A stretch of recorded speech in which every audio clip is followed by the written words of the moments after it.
There were more dead ravens along his path, some of them wounded in the back. He knew she could have easily talked her way past them, or clouded the little tiny raven brains with a spell. She was going out of her way to kill everything in her path. This wasn't Zenobia, not as he knew her.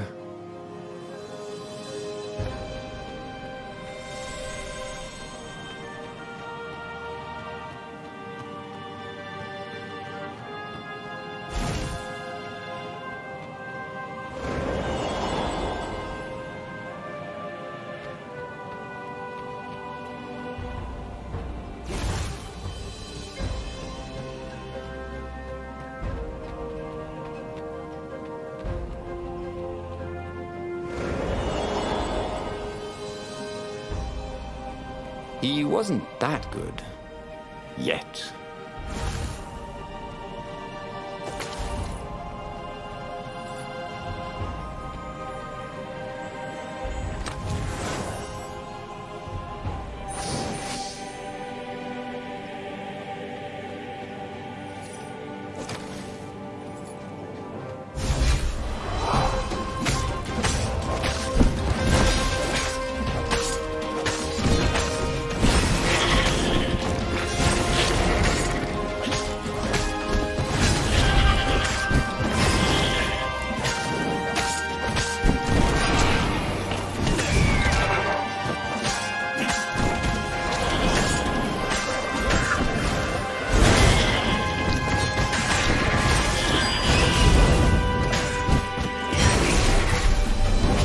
Renato knew more than he ever had.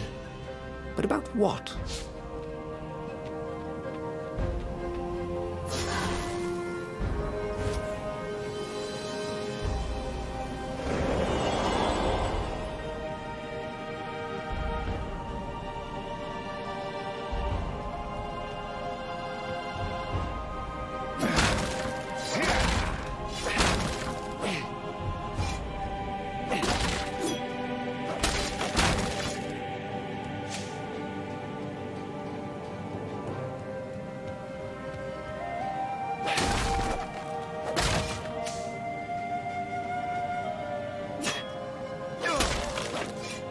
Renato, smash!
Kill the fox!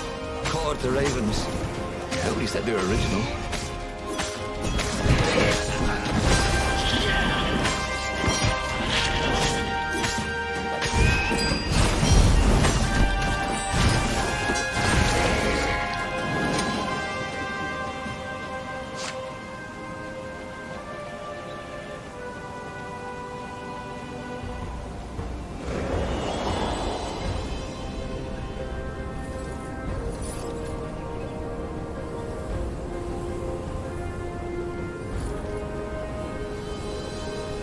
Renato wondered if his future self had commissioned these poles.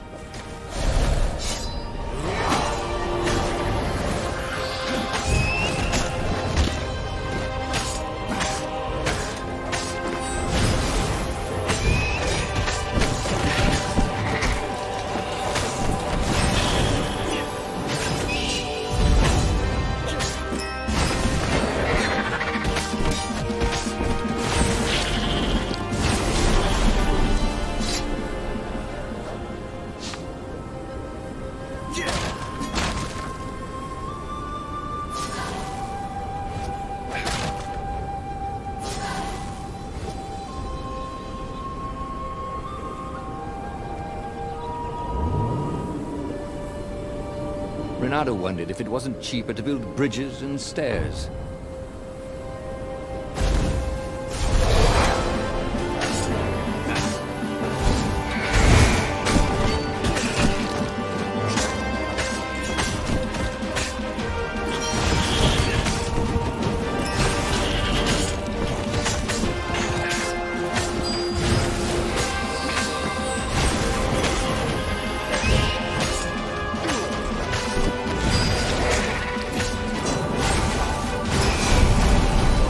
Wondered if he could learn to cook this way. Probably not.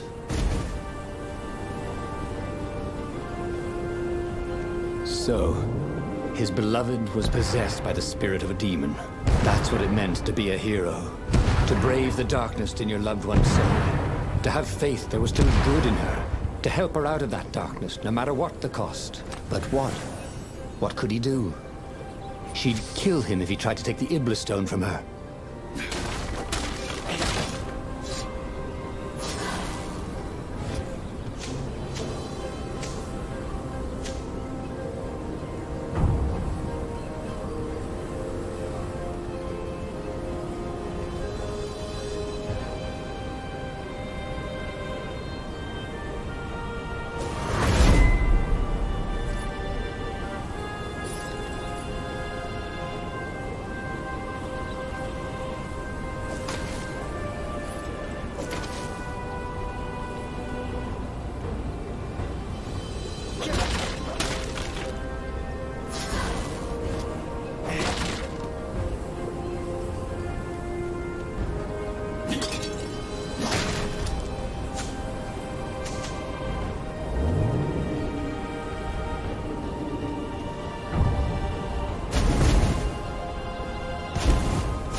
New aerobics craze.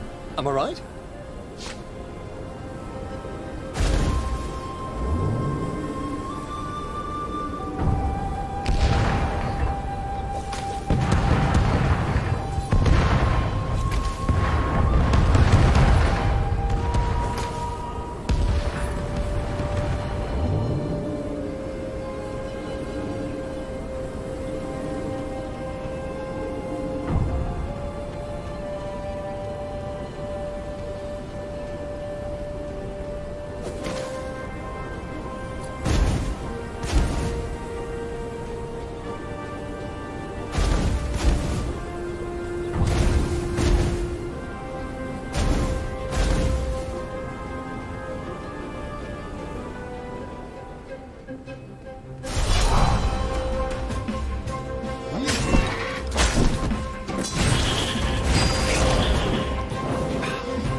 At the end of the trail of raven corpses was Zenobia.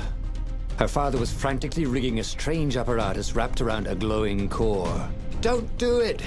he shouted. "You'll hate yourself in the morning! Stay back!" She screamed in a horrible voice he'd never heard before. It froze him in his tracks. The Emperor stared at him. "Run!" he told the toad. "Or hop!" But he didn't manage to voice it, only think it. Zenobia stabbed her blade forward, and His Majesty fell dead. She began laughing hysterically. Or was she weeping? "Just walk away," she laughed at him.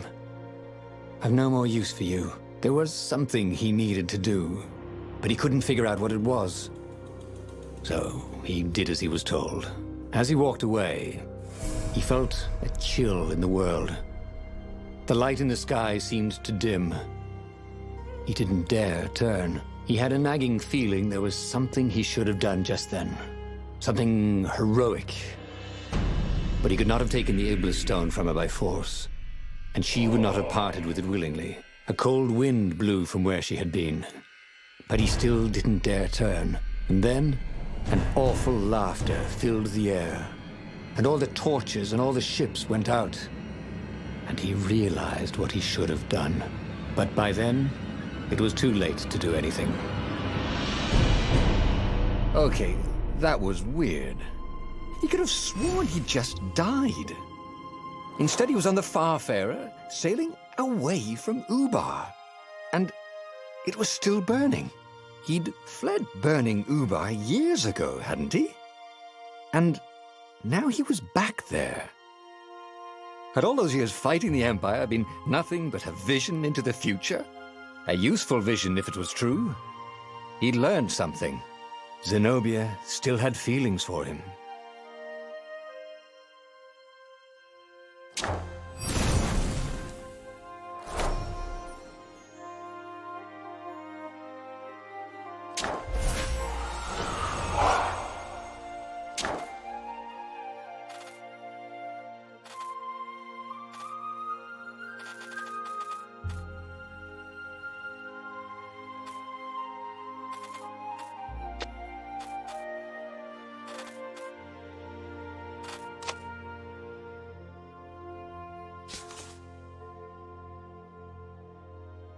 He'd made bad choices.